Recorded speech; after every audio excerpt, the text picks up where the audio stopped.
મહત્વપૂર્ણ સમાચાર નવસારીથી, જ્યાં સ્થાનિક સ્વરાજની ચૂંટણી પહેલા કોંગ્રેસમાં ભડકો થયો છે। શહેર અને જિલ્લા કોંગ્રેસના 47 પદાધિકારીઓએ રાજીનામા ધર્યા છે।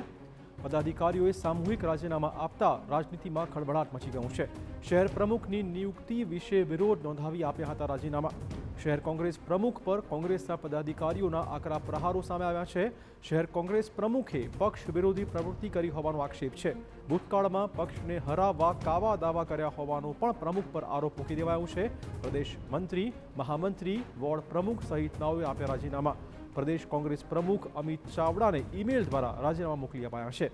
ભાજપ બાદ કોંગ્રેસમાં રાજીનામા દોર શરૂ થતા રાજકારણ ગરમાયું છે। તો ઇલેક્શન પહેલા રાજકારણમાં ભડકો। નવસારીમાં અગાઉ ભાજપમાં પણ આ રીતે ભડકો જોવા મળ્યો હતો અને હવે કોંગ્રેસમાં પણ અસંતોષનો ચહેરો ઉકળતો હોય તે પ્રકારનો માહોલ જોવા મળી રહ્યો છે। શહેર કોંગ્રેસ પ્રમુખ સામે વિવિધ નેતાઓના, હોદ્દેદારના આક્ષેપો। વધુ વાત કરવા જોડાશે અમારા સંવાદદાતા નિલેશ। શું વધુ વિવાદ હોઈ શકે છે કોંગ્રેસમાં હાલમાં?